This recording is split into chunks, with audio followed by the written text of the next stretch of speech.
Welcome to a Whirly Bear Productions podcast with me, Amber Williams. We explore film finance and distribution, featuring insights from filmmakers, entertainment lawyers, and industry experts. In this episode, we feature David Keating, an award-winning filmmaker renowned for his critically acclaimed features like The Last of the High Kings and Wakewood. David extends his expertise beyond filmmaking as a respected lecturer at the National Film School Ireland.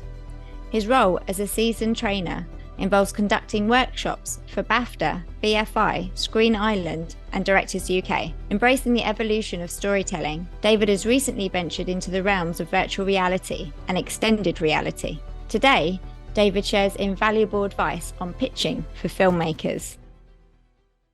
David, welcome to the show. Thank you. Thank you for inviting me here. Can you tell us a bit about your career so far? Yeah, I'm Irish. Grew up here in Ireland and was passionate about photography and theatre, I suppose, when I was kind of a kid. But that led me to somehow, photography and theatre led me to film, and I fell in love with film. I started working as a runner in what was the National Film Studios, Ardmore Studios, and as a runner when I was 16. I did finish school, and then I had sort of summer jobs and sort of trying to help carry camera equipment. Of course, quite often crews are very good at doing stuff themselves, but I just got in the way. But I was kind of around documentary filmmaking as a kid, a little bit from people I knew, and then I worked as a production runner on a feature film out of Pinewood, shooting in the west of Ireland, and subsequently, that got me a union ticket as a trainee assistant director. After sort of working my way up through the grades as an AD in Ireland, I moved to London in my early 20s and worked for directors like Tony Scott and Michael Radford, on and off, being mentored by the English director John Boorman, who was Irish, based in Ireland, and who was really wonderful to me and extremely encouraging. I sort of transitioned from being a film technician, working as an assistant director, into making factual programs for first Channel 4 and then the Irish television channel. And I got kind of tired of doing that. I wasn't doing stuff that I really wanted to do. And my sort of career switched over to screenwriting. I had a director's show reel as a kind of TV maker, and went to Los Angeles pretty confident that my director's reel was not good enough to get me any work, and I was absolutely right. And I couldn't get a break doing anything, but I did take the time to write a screenplay, and that got me an agent there, and I wound up having an adventure as a screenwriter for a chunk of years, which was really exciting, working in Los Angeles and back in London and back in Ireland. And eventually I attached myself to one of my scripts, and that was how I got to direct a number of feature films and TV drama. I've always been I've always been interested in how we learn things and how we progress. And that led me, I guess, the Screen Ireland, which is the state agency in Ireland, asked me to put together some training for them. And I really enjoyed doing that. And then I got involved with the National Film School in Ireland, where I lecture I work with the directors primarily, but with some of the others. And on, training for Directors UK and the very excellent guild in Britain for directors, and BAFTA. Next month, I am shooting my first XR piece, VR piece, which is exciting and scary. So that's a sort of speedboat trip through my career. Brilliant. That's really interesting. It's very varied. Yes, I've done lots of other things like, camera gripping and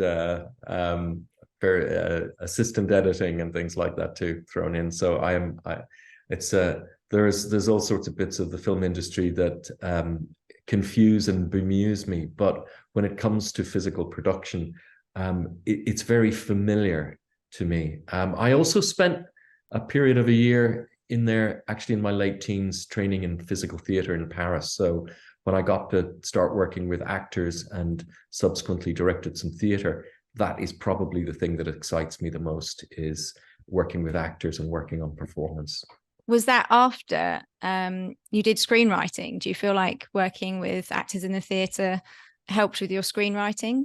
I actually studied physical theater really as a sort of break in my kind of film trajectory. It was right after school, and then moved back into working as a technician because I realized I was never going to be a great performer.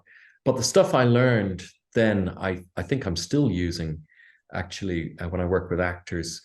Theater work that I've done, I did after I directed my first feature film, and it came because I just admitted to a guy late one night that I was really interested in directing theater, and then he came back to me a couple of weeks later and asked me if I remembered what I'd said at 2 o'clock in the morning, and I did. And he said, there's an opportunity here. Do you want to direct a play?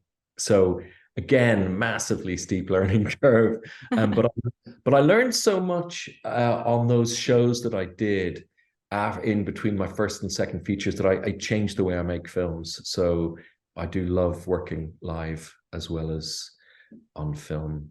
You've tried quite a few different things and at a point decided that they're not for you, or that you haven't got quite the ability that you'd like to show within those careers to pursue them further. At what point do you decide that isn't for you? Because I think a lot of people trudge away in a career for a long time and perhaps don't decide that at the right point or at all. That's a great question, and not sure I know the answer. I've come to understand, I think, on reflection, that I am largely curiosity led, and so I perhaps should have been much more strategic with my career, and I think that being strategic, you can be extremely focused and successful. I've been much more curiosity led. So if something excited me and made my heart beat fast, I tended to move towards it. It was never very premeditated. It was just quite instinctual. I'm not necessarily recommending it, by the way. But it's been exciting, and it's been fun as well as tough at times. It sounds like it's been very exciting. So moving on to pitching, can you tell me about a time when you pitched for funding and it didn't go very well? Well, that's easy. These days people ask me to run workshops and training and classes or whatever it is, events on pitching or what I like to call it on ways that we can talk about our work. It's not always like a pitch, like a kind of a big performance thing. But for certainly the early stages of my career, when I was you'd get set up to go to these meetings, I was terrible. I was just useless, and I could see from the impact that in the room, people's faces, I was confusing people, and most people are kind of nice, but they'd go, well, that's really kind of interesting, David, yeah, you might want to, yeah, well, do keep us in the loop, and you're dying. You're just dying there. But when you say like an instance of when it didn't go well, the reality is for filmmakers, and I would say, and film and television makers and artists in general, is we hear no much more often than we hear yes. And that's not necessarily a bad thing.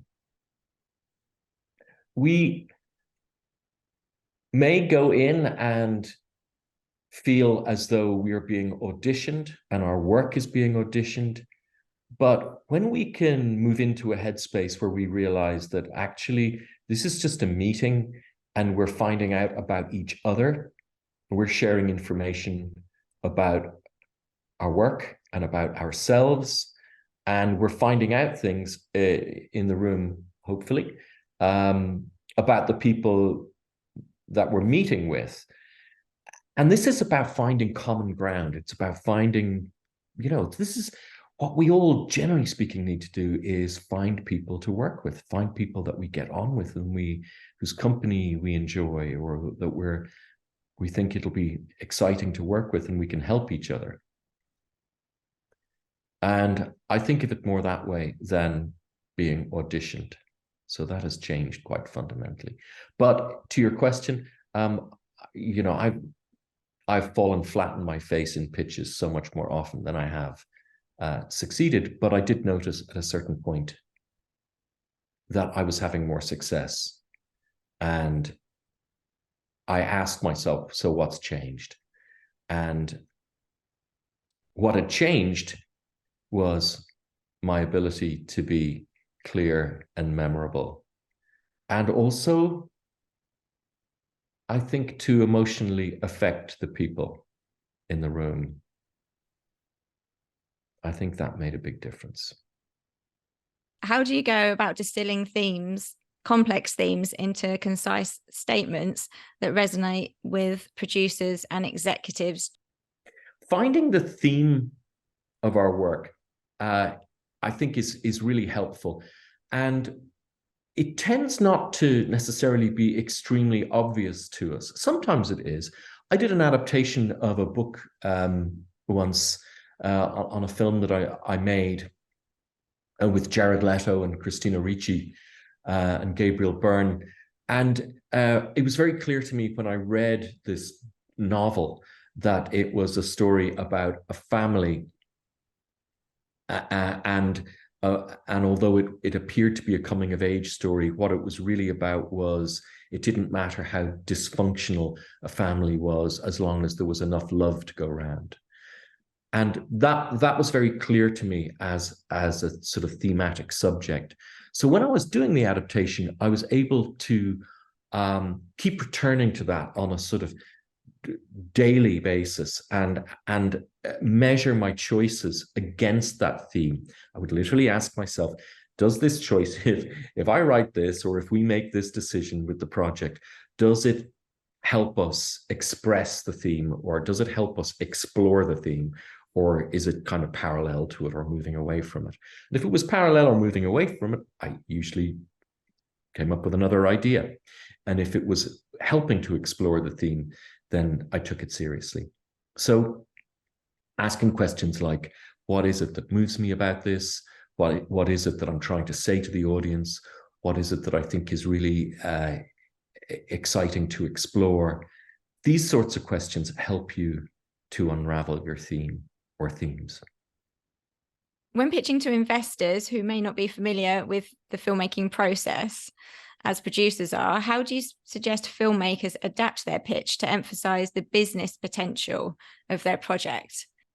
I always think of the people that we're meeting with or pitching to or discussing a project with. I always think of them as an element in my pitch. The people who are listening are an element in my pitch. I think it really helps to be clear about what it is that you want from the pitch. Some investors are interested in getting their money back and making a profit. That seems pretty obvious, right? Maybe, for example, if they work for an investment company, if they don't get the money back and they don't really make a profit, or if they lose money, then maybe their job is in jeopardy. So maybe there's something personal for them in this. Other sorts of investors see investment in the arts, in film and television, as being something that they do, which is not so return driven. I mean, they would like to get their money back, but it seems like something exciting to be involved in. And maybe for them, what's more important is looking over your shoulder at what you're doing. I mean, just enjoying the process vicariously. Maybe it's going to be visiting the set. Maybe it's going to be having tickets and seats at an opening, or going along to a film festival, to a screening, being able to open the paper and see a great review and be able to say to their colleagues, look, you know, we did this, we invested here. So like bragging rights, which is a pretty unpleasant expression, but you know what I mean. The ability to say, look, we did this, I did this. So in short, understanding what it is that you want from the meeting or from the pitch, and understanding what it is that they want, because it's not necessarily they want to make money out of you. That's, you know, there are situations where that is the case, but generally speaking, those are professional film investors, and they already know the industry. So finding that intersection between what they want and what you want is really useful. Investors who are professional, who work within the film industry, who help to finance films, come in lots of different types. So one would be a distributor, for example. And distributors very often specialize in certain sorts of films. So they have knowledge in distributing and selling certain sorts of films, maybe at certain genres, or certain budget levels, or certain types of cast lineup. And that's what they're good at, that's what they understand. Now, of course, those people sometimes will step outside that particular field that they specialize in, and that's great. But very often they're looking for projects that they know they can make work because they have that expertise. So I would say that those sorts of investors would be distributors, sales agents. In the case perhaps of an executive producer who makes their money by piecing finance packages together, I think very often they are probably thinking on a couple of different levels. One is they're probably looking for something that they personally respond to, that excites them. Because like you are pitching to them, if you all start to work together, they will be pitching your project at times, and you won't be there. They'll be going and talking to their contacts, their people, their investors, and they will be running your project by them, or bigging up your project, or selling your project to them without you even present. You may be invited some of the time, you may be part of that some of the time, but there will be times that they'll be talking about you and your work, and you won't be in the room. So their personal response to you and your project is really key, because most smart people in that situation know that what they sell best is stuff that they really care about and they really want to make. And they're prepared to spend the months and often years involved in getting a project set up. Now, the other thing that a professional executive producer, financier will be thinking about very likely when they hear your pitch is, what are their investors and buyers interested in getting involved in? So for instance, if you pitch a romantic comedy, they may immediately be going, oh, these are really good parts. We could really cast this up. We could probably make this project for a middle-sized budget rather than the low budget that this filmmaker is thinking of. And I could probably run this project by this company and this person and this buyer and this end user. And they're literally kind of thinking through their address book, their contacts.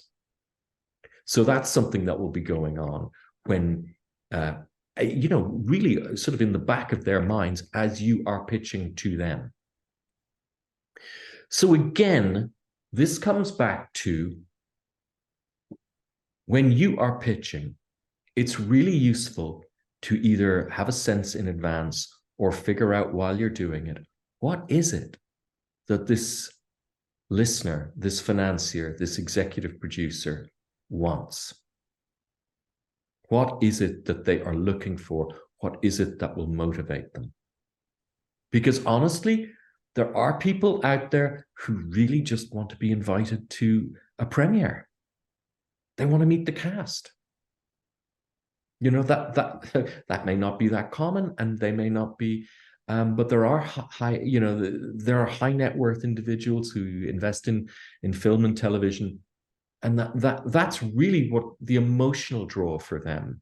Now, they probably don't want to lose their money, but they really care. They're thinking about the red carpet.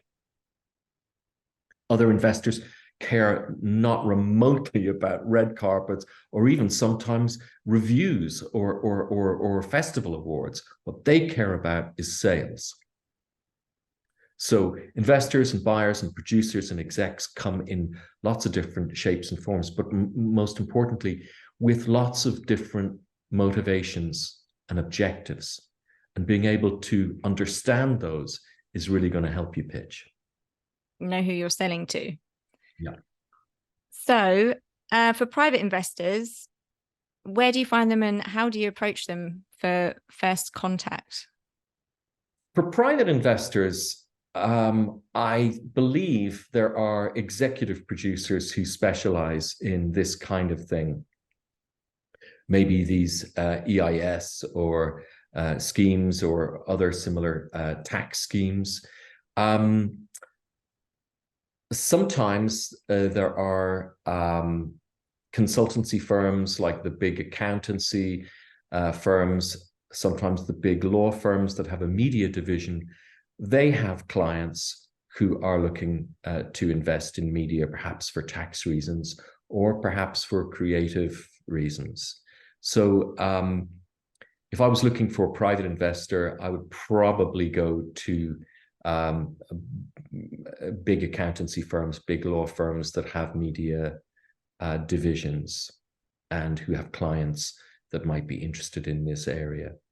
Apart from that, I don't know what people do. Most of the films that I've made or have been involved in, even at a distance, have had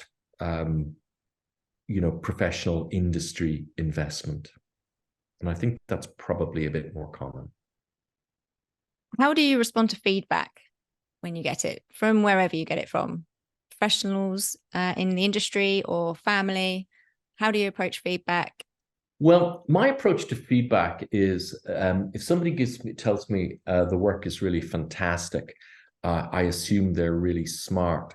And if the feedback's appalling, and they're full of or even slight, if it's really good, but they're kind of going, but you could do this better and that could be better and this could be better, I just assume they're really stupid.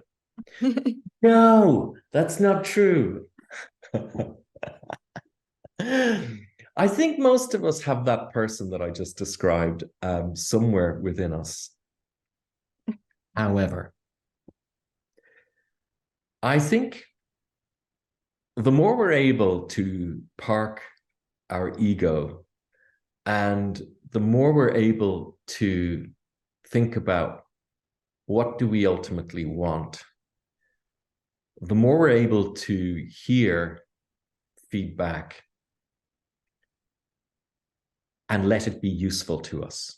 And what I mean by useful is help us to improve a script or a cut or a pitch.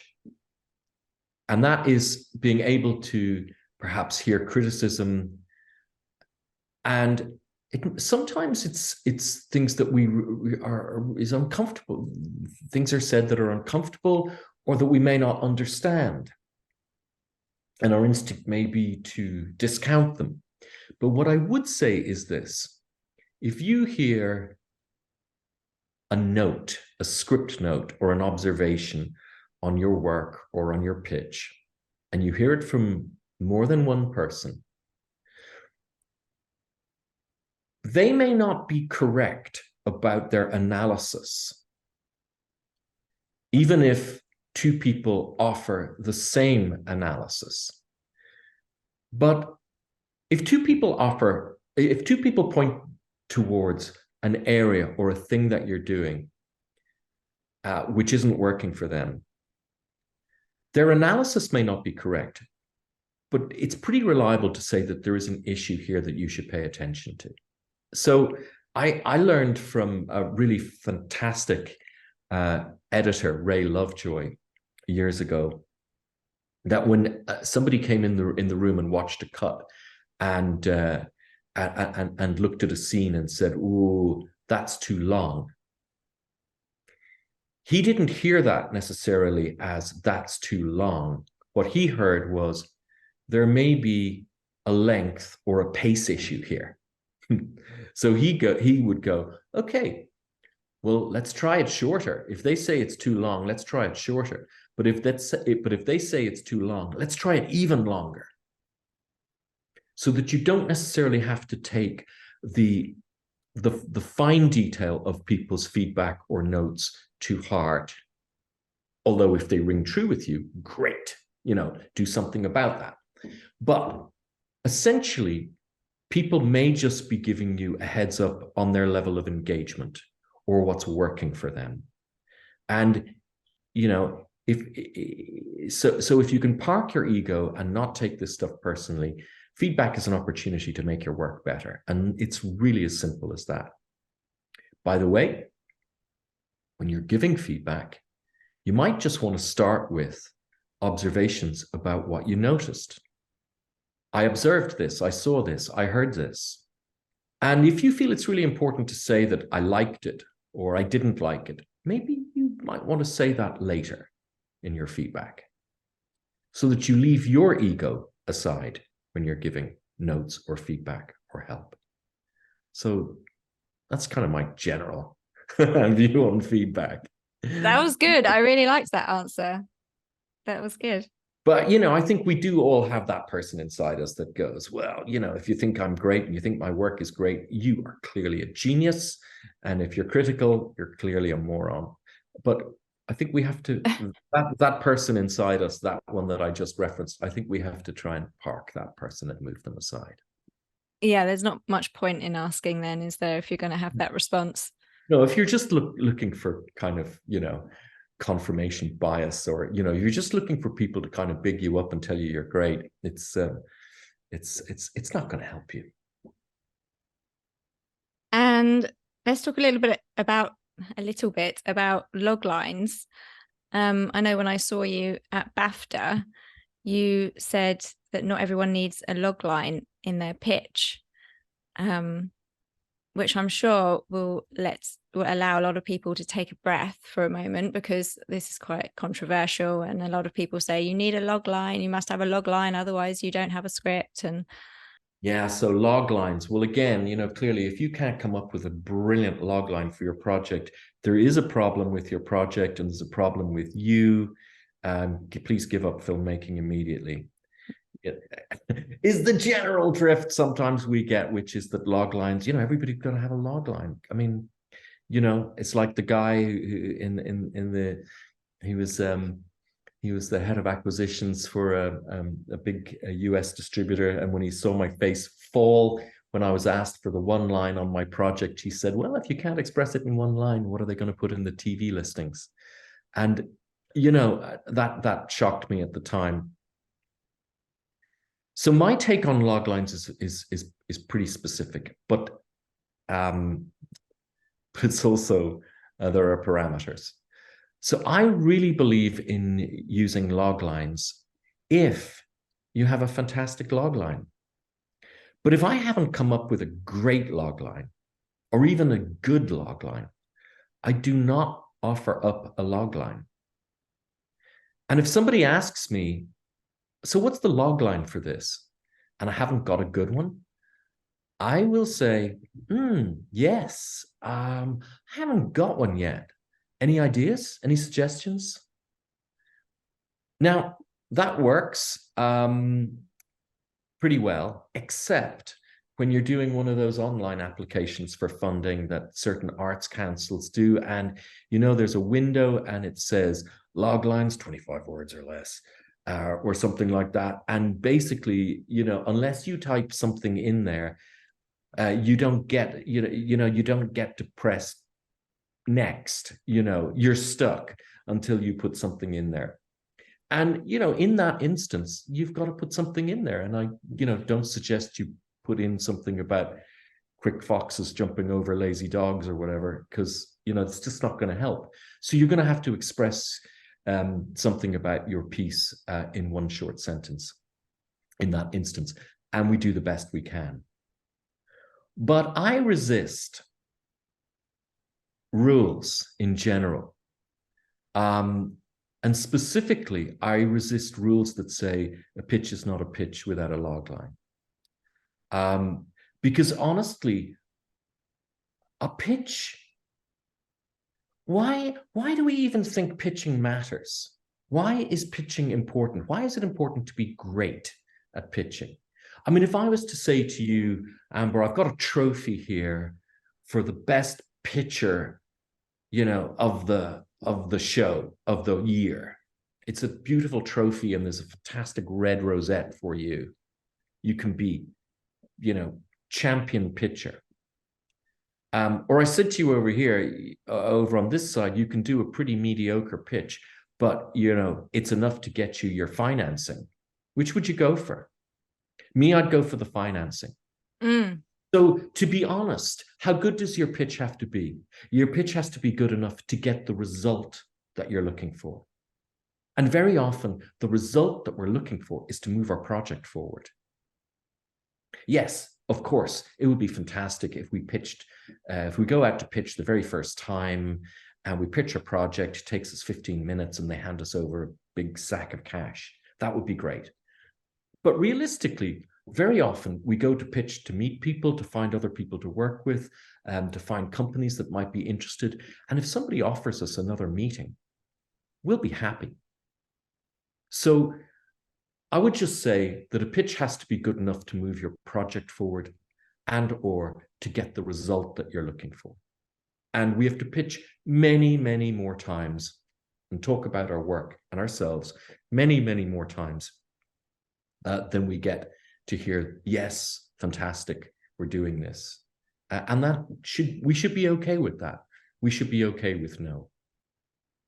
How do you prepare before a pitch? Is there anything you do, like listening to music to kind of hype yourself up or anything like that? You just make sure you've got your ducks in a row. When I work with people on their pitches, very often we are working towards a particular morning or afternoon when they or we are going to have to walk into a building and put on a show. And that's something that we do. But that's not all that we do. We also meet people for coffee to talk about a project. We also bump into people in a bar at a festival and find ourselves talking about our work. There is the proverbial elevator pitch that, we just run into somebody, on a bus from the airport or going down a lift or whatever it is. And they say to us, so what are you working on? And you take a lungful of air and you say something. And hopefully, if this is somebody that can help you or can help move your project forward, they say something back which is going to be helpful, which might be, oh, that sounds interesting. Would you drop me an email about that? Or would you give me a call? Here's my number. Would you set up a meeting when we're both back in town? And if that happens, that lungful of air was well spoken when you got to talk, and you may have just said a couple of short things. So when it comes to preparation, I think that it's really important, of course, to prepare for that Thursday afternoon or whatever it is, that when you have to, you or maybe you working with some other people have to get in your feet and present your work, present your project. But also, I think it's really important to prepare for those casual interactions and those extremely brief interactions. So we're able to say something about the work and about ourselves, which produces a positive result. Now, specifically, I encourage people to prepare more things to say, more things to show, more things to share than they are likely to do in any one meeting or any one interaction. So in a sense, we prep up a broader canvas, and then what we share at the time is guided by the curiosity and the engagement of the people that we're pitching to. So there is an element of fluidity and adaptability, and that we're able to pivot when we're in a meeting.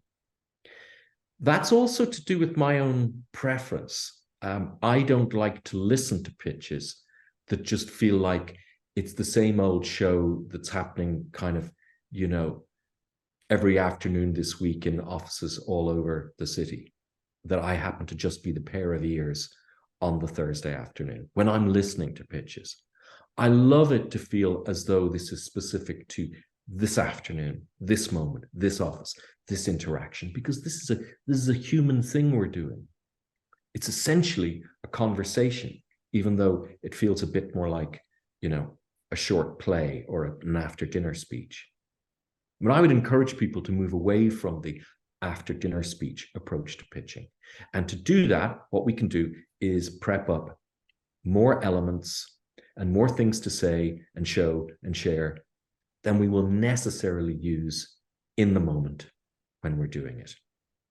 Now, in terms of personal preparation, most of us suffer from nerves and anxiety and kind of, pre-show panics before we do a big pitch. It's really, really common. And certainly, this has happened to me, and certainly in pitching in California, where I would be in my rental car drying my hands in the air conditioning because I would just have I'd be sort of drenched in sweat before I go into the building, and it never worked. But people can really benefit from breathing practices for relaxation, meditation, yoga, qigong, going for walks, anything that relaxes you and anything that helps you go through your notes in your head so that you are ready to talk freely and conversationally with people. And that's how I prepare, and that's how I encourage other people to prepare. But it's very much up to the individual and what makes them feel a bit more comfortable. Yeah, I like that. It's a really good idea to have not just a confined speech kind of prepared, but look at it like you have a rich tapestry to draw from, like you're really comfortable talking about yourself and your work, and to be flexible talking about it. That's going to give you confidence. I think the flexibility is really key for me, and I really do think that it helps with confidence, so that irrespective of where the conversation goes, you're ready, you're prepared. Also, I encourage people to prepare using the question, what can I say less? What can I show less? Because I think we run a much greater risk saying and showing too much than saying and showing too little. Because in my experience, if I don't give a key piece of information in a pitch, or if maybe it's not even a key piece of information, if I don't say something that, if somebody has a question in their mind about the work or about me, and I haven't answered it in what I said, they're just going to ask me the question. And then I'm going to answer it. And guess what? They ask me a question, I answer it. Maybe I ask them a question. We're having a conversation now. This is human. It's not just a show that's on rails that starts with this slide and ends with this sizzle reel. And thank you for listening at the end. Because I think for me, those really do feel a little bit too much like an after dinner speech. Mm. You've built a rapport then, haven't you? Once you've got a conversation going. I think the rapport is really key because they want to know when we walk in the room to pitch or for a meeting, they want to know what the project is, what it's like, or what it could mean for them. They want to know about us. They want to know about why we want to make it, what we're passionate about, what we're like as people. They want to get a sense of how we're going to be to work with. But wait, we want to know what they're like. We want to know what they can bring to the project. We want to get a sense of what their good could be like to work with, or going to be, or could be like. So if they're auditioning us, if that's really what's going on here on some level, well, we're auditioning them also. This is about getting to know people and getting to see how they respond to the project. Because if they seem disinterested or bored by what we have to say, if we're not connecting with them, I mean, even if they do make us an offer, do we really want to work with them? Are they going to be great people to be involved with for possibly years? Maybe not. Yeah, I think that's an excellent point. It's very important who you work with. It's really all about finding people who all want to pull together in the same direction, whether they're, producers or actors or financiers or distributors, buyers, end users. We've all got to be excited about the same thing. Otherwise, it's just too hard. Perfect. I think that's an excellent note to end on as well.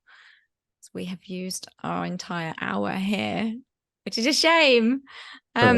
You've been excellent and I've really enjoyed this discussion. I think it's been really valuable and I hope it's given everyone a really good idea of what pitching is and that it's not just a confined speech in a room, but it's a way of talking about your work and getting used to talking about your work and feeling at ease about it and having a tapestry to draw from and being flexible in different situations. So thank you very much, David. Appreciate it. It's been fantastic.